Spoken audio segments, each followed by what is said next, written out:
একবার একটি ঘরে আসর জমেছে, সবাই গল্পে মশগুল। দেখো যে রবীন্দ্রনাথ বললেন এই ঘরে একটা বাঁদর আছে। সবাই ওর মুখের দিকে তাকাচ্ছে। গুরুদেব কাকে বাঁদর বললেন?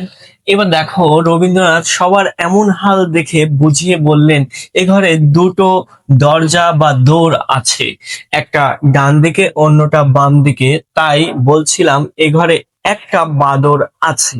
বিষয়টা হলো কি যে দেখো যে এই যে আমরা অনেক সময় অনেক শব্দের অর্থ না বুঝে ভাবি যে কি না কি হলো। রবীন্দ্রনাথ ঠাকুর যখন এখানে বললেন যে এ ঘরে একটা বাঁদর আছে, দেখো এই বাঁদর শব্দটির আসলে অর্থ কি এটা আমাদের জানতে হবে।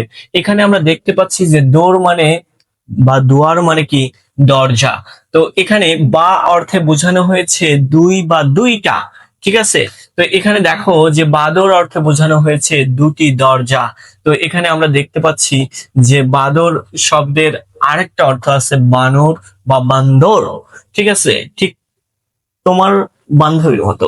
এই যে দেখো যে বলছে যে হলো বাদর বলতে গেলে দুই বা বলতে গেলে দুই বা দুইটাকে বোঝানো হচ্ছে, এখানে এই বা না এই বা। এবার দেখো যে হলো এখানে বাদর, বানর, বান্দর।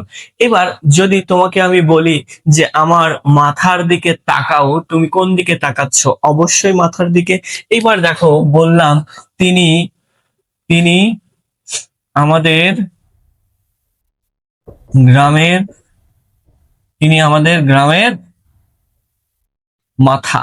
এইবার তুমি কি আমার মাথার দিকে তাকাচ্ছ? বলো তো ভাইয়া। এই যে বললাম যে তিনি আমাদের গ্রামের মাথা, এই মাথা মানে কি আমার মাথা নাকি এই মাথা মানে প্রধান? এই যে দেখো বাক্য ভেদে শব্দের অর্থের যে পরিবর্তন হয় এটা আমাদের বুঝতে হবে। এখন আমি বললাম যে তুমি তে মাথায় দাঁড়াও, এই তে মাথা মানে কি তিন মাথার সমাহার। তাহলে এই যে দেখো এই মাথা বা যেমন আমি বললাম তে মাথা, আবার একটু আগেও বললাম যে আমার মাথার দিকে তাকাও, প্রত্যেকটারই অর্থ কি ভিন্ন ভিন্ন হয়। তো আমাদের বুঝতে হবে যে শব্দগুলোর অর্থের যে ভিন্নতা এবং একই শব্দের যে বিভিন্ন অর্থে বাক্যে প্রয়োগ হতে পারে সেই বিষয়গুলো আমরা দেখানোর চেষ্টা করলাম। তো প্রিয় শিক্ষার্থীরা, কেমন লাগলো আমাকে কমেন্টে জানিয়ে দাও, এবং এরকম আরো মজার মজার ক্লাস পেতে হলে কমেন্ট করো কোন ক্লাসটি পেতে চাও।